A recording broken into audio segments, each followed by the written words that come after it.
On August 13, 2025, Ivorian President Alassane Ouattara suddenly called for peace talks between ECOWAS and the Revolutionary Alliance of Sahel States. But here's the reality most news outlets won't tell you. This wasn't his own idea. This sudden urge for diplomacy comes just as his masters in Paris and Washington are reportedly panicking, pressing their last reliable African allies to contain the AES revolution.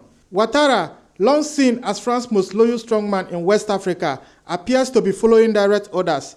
The AES alliance of Mali, Burkina Faso, and Niger is not just surviving, it's thriving, inspiring pan-African movement and challenging the old colonial order across the continent. The West is desperate to lure the revolutionary trio back into the fold, and they've chosen their Ivorian puppet to play the peacemaker. But there is a huge catch. Ouattara's own political survival is hanging by a thread. He's facing the election of his life this October, and his controversial bid for a fourth term has already ignited massive protests and accusations that he's violating his own country's constitution. In this episode, we're going to dive deep into how France's last puppet is scrambling to restart ECOWAS-AES talks, why this October election could be Ouattara's political graveyard, and what this desperate diplomacy reveals about the West's crumbling influence in West Africa. Let's break it down. When President Alassane Ouattara stood beside Sierra Leone's President Julius Maada Bio in Abidjan, his talks of dialogue with our AES brothers sounded eerily familiar. Just days before, U.S. Ambassador Dorothy Shah told UN Security Council that Sahel states and their coastal neighbors must set aside differences. Coincidence? Hardly. Diplomatic sources confirm that Ouattara's peace mission was launched after intense consultations with French and American officials who are horrified by Russia's expanding influence in the Sahel. The 83-year-old leader, a man who literally owes his presidency to a 2011 French military intervention, is executing a playbook scripted in Western capitals. His focus on economic cooperation and security conveniently mirrors the language of ECOWAS Commission President Omar Touré, who just announced a new negotiation strategy. This entire coordinated push is France's last-ditch effort to stop its former colonies from slipping permanently into Russia's orbit. Ouattara is the perfect messenger. Ivory Coast hosts French military bases and is economically tethered to Paris. His call for dialogue isn't about Pan-African solidarity, it's about fear. He's been sent to quell a revolution because the anti-imperialist fire lit by leaders like Burkina Faso's Ibrahim Traoré is spreading, threatening the entire neocolonial structure that keeps France's African empire alive. While Ouattara plays the role of a diplomat reading from a French script, the Alliance of Sahel States represents the one thing Paris fears most: authentic African sovereignty. Led by unapologetic figures like Mali's Assimi Goïta and Niger's Abdourahmane Tchiani, the AES has become a symbol of defiance for millions of Africans fed up with puppet leaders. Captain Ibrahim Traoré in Burkina Faso has done everything Ouattara wouldn't dare to do. He kicked out French troops, moved to nationalize the country's vast mineral wealth, and forged strategic partnership with Russia and China on his own terms. The contrast is blinding. While Ouattara clings to French military bases and follows IMF economic prescriptions, Traoré preaches true independence and Pan-African self-reliance. This message is resonating far beyond the Sahel. Inside Ivory Coast, young activists now openly ask why their nation remains a client state, while their neighbors are charting a new path. French intelligence reports allegedly show growing admiration for the AES model among Ivorian youth, who see Traoré as a kind of leader they wish they had. This is exactly why the West is pushing for dialogue, not out of concern for regional peace, but out of raw fear that the AES revolutionary example will ignite similar uprisings across the rest of Francophone Africa, dismantling a neocolonial system that has kept the continent dependent for decades. To truly understand why Ouattara is the West's chosen messenger, you have to look at his history. His entire career has been defined by serving foreign interests. A former deputy managing director of the IMF, Ouattara returned to Ivory Coast backed by international financial institutions. He had lost the 2010 elections to Laurent Gbagbo, a nationalist who threatened French interests. Paris refused to accept the result. In a shocking display of neocolonial power, French and UN forces militarily installed Ouattara in the presidential palace, an intervention that cost over 3,000 Ivorian lives and sent the legitimately elected president into exile. Since that day, Ouattara has been a faithful servant, implementing harsh neoliberal policies that benefit French corporations, while over 40% of his own people live in poverty. He allowed France to maintain crucial military bases used for interventions across the region. In return, the West showered him with praise and aid, securing his loyalty at the price of his country's sovereignty.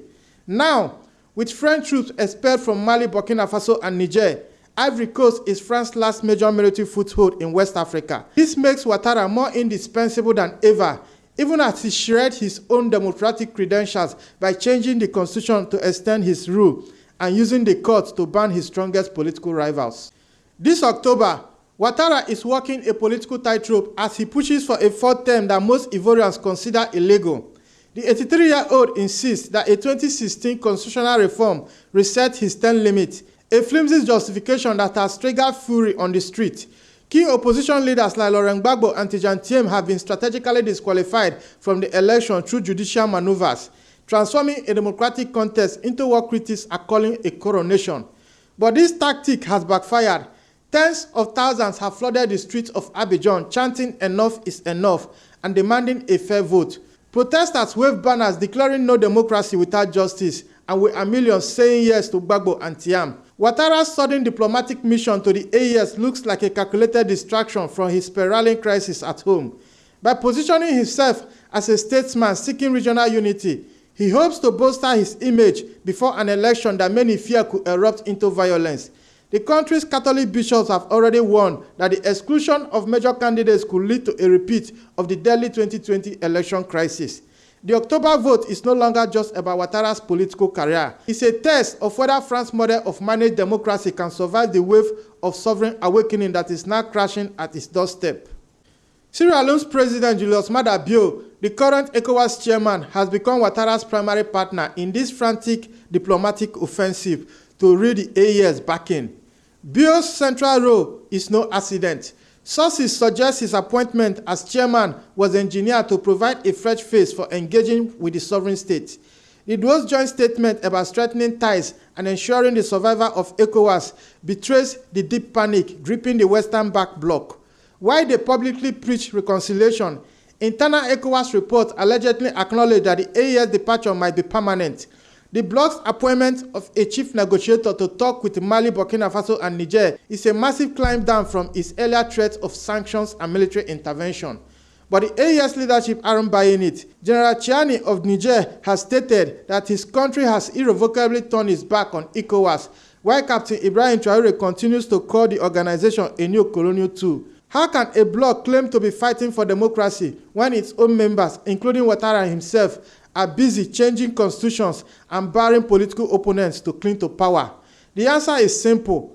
Reports suggest France and its allies are now privately willing to accept the revolutionary rule in the Sahel as long as it prevents total Russian dominance.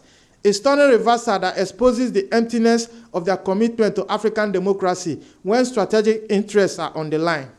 A key battleground in the geopolitical contest for West Africa is being fought on social media, where a sophisticated information war is underway. Social media analytics revealed a significant imbalance. Content supporting the Alliance of Sahel States consistently achieves viral reach, framing its revolutionary leaders as Pan-African heroes, while depicting the perceived Western puppet like Ivory Coast Alassane Ouattara as beholden to Western interests.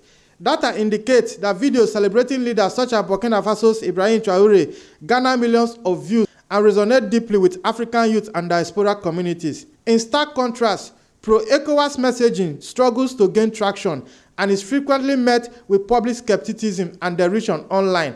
According to reports, this sharp divergence in online sentiment is being closely monitored by French intelligence agencies, which are alarmed by the narrative's effectiveness. This digital phenomenon signals a deeper generational shift in political consciousness, with younger Africans increasingly viewing established leaders as obstacles to national sovereignty. For foreign powers, this potent online movement presents a direct challenge to their long-standing influences across the region. As October election looms, Ouattara's campaign has become more than just a fight for one man's political survival. It's a final referendum on France's entire neocolonial project in Africa. Whether he wins or loses, the 83-year-old faces an impossible situation: How to maintain legitimacy at home while acting as France's primary weapon for containing the revolutionary wave from the Sahel. Report claims French President Emmanuel Macron has privately confessed his fears of losing Ivory Coast, the economic crown jewel and last significant French military foothold in the region. If Ouattara's power grab triggers widespread unrest, it could create the perfect storm for pro-AES sentiment to explode onto the streets of Abidjan. Intelligence assessments warn that Ivorian youth, inspired by Traoré's defiance, may see a rigged election as the final justification for their own uprising. The stakes for the West are immense. A destabilized Ivory Coast will threaten France's military installations, corporate headquarters, and intelligence operations across the entire region. Meanwhile, the AES grows stronger, launching joint security forces and common passport, demonstrating a practical alternative to the Western-backed model.